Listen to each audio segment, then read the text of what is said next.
Sparta, جہاں ہر شہری کے لیے فوجی تربیت لازم تھی۔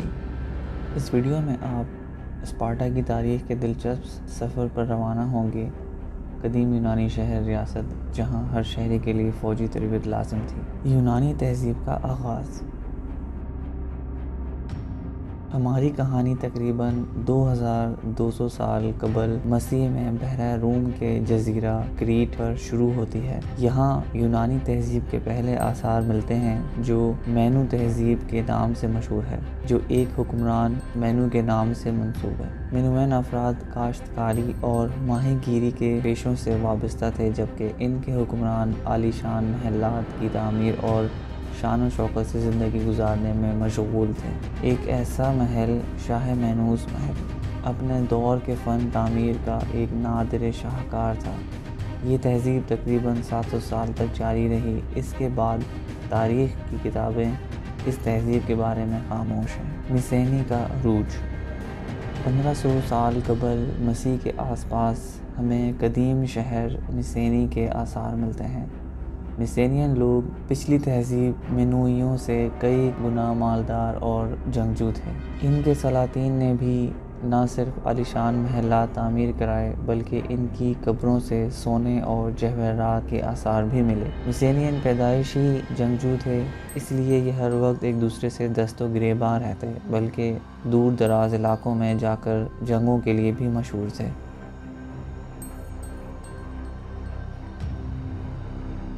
شہری ریاستوں کا ظہور۔ یونانی نسل نے اپنے اسلاف میں ملنے والے ورثے کو تعمیری سوچ میں ڈھالنے کا عزم کیا۔ ایک مرتبہ پھر یونان میں شہری ریاستوں کا رواج عام ہونے لگا۔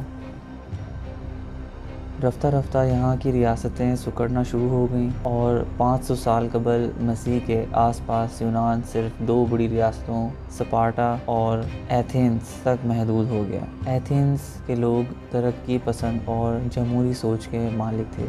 یہی وجہ ہے کہ اس سرزمین کو جمہوریت کی ماں کہا جاتا ہے۔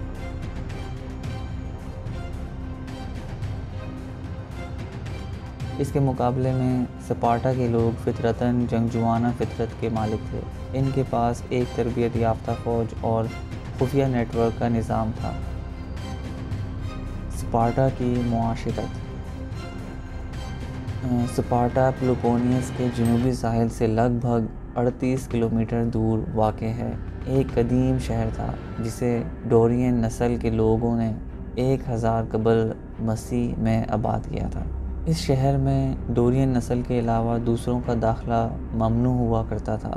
سپارٹا کے لوگ قدامت پرست تھے، لیکن اس کے باوجود بھی سپارٹا کا ہر شہری ریاست کی ملکیت تصور کیا جاتا تھا، جو ریاست کے ہر حکم کا پابند ہوتا تھا۔ ہر شہری فوج کا حصہ تصور ہوتا تھا اور ہر شہری کو لازماً فوجی تربیت کے مرحلے سے گزرنا ہوتا تھا۔ ریاست کے ہر بچے کو 7 سال کی عمر کے بعد ماؤں سے جدا کر کے 20 سال کی عمر تک ریاستی تربیت گاہ میں گزارنے ہوتے تھے۔ اس دوران انہیں ماہر فوجی انسٹرکٹر جنگی تربیت کے ساتھ ساتھ دوڑنا، کشتی لڑنا، تیر اندازی سمیت مختلف ورزشوں کے ذریعے سخت جان اور ایک اچھا سپاہی بننا سکھاتے تھے۔ شادی کے بعد انہیں گھر پر رہنے کی اجازت نہیں ہوتی تھی، بلکہ تربیت گاہ میں رہ کر انہیں دوسروں کو تربیت دینا ہوتی تھی۔ لڑکیوں کو بھی شادی کے مرحلے تک ایسی ہی مراحل سے گزرنا ہوتا تھا۔ انہیں مستقبل کی ماؤں کی حیثیت سے بہادر، نڈر اور سخت جان بنایا جاتا تھا تاکہ مستقبل میں یہ بہادر مائیں بن سکیں۔ سپارٹا کی فوج۔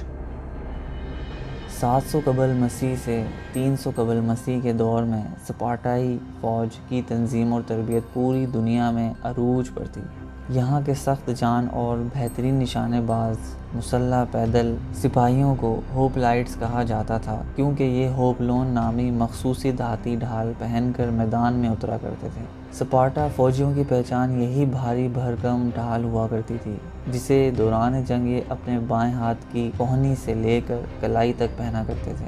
اس ڈھال کو زیادہ دیر تک اٹھائے رکھنا ایک مشکل کام ہوتا تھا، اسی لیے جنگ جیتنے کی صورت میں یہ اسے میدان میں خوشی سے اچھال کر پھینک دیا کرتے تھے، اور شکست کی صورت میں اس کی لاش کو اس کے اوپر رکھ کر اس کے گھر بھجوا دیا جاتا تھا۔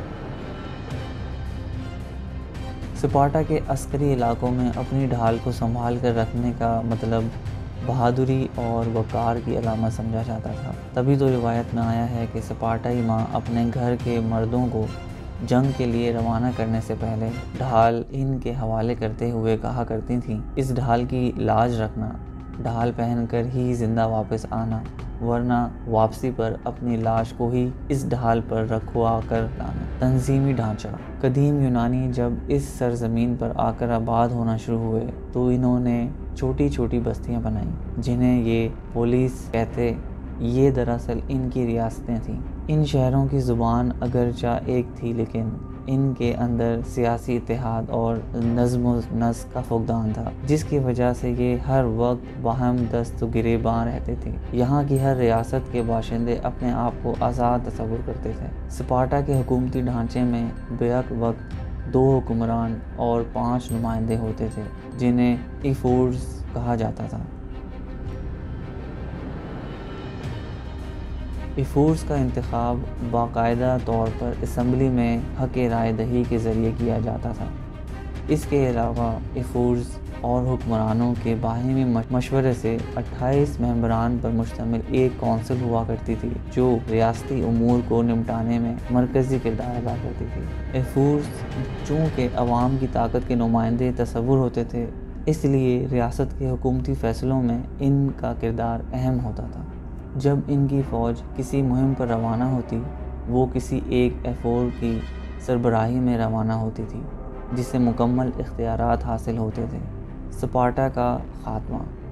طاقت کے نشے میں بدمست سپارٹا نے سب سے پہلے لکونیا کو فتح کیا۔ اس کے بعد 730 قبل مسیح میں میسنیا فتح کیا۔ یہاں کے لوگوں کو اپنا غلام بنایا جنہیں ہیلاٹ کہا جاتا تھا۔ سپارٹا نے اپنے سب سے بڑے اور پرانے حریف ایتھنز کے ساتھ نوک جھونک جاری رکھی ہوئی تھی۔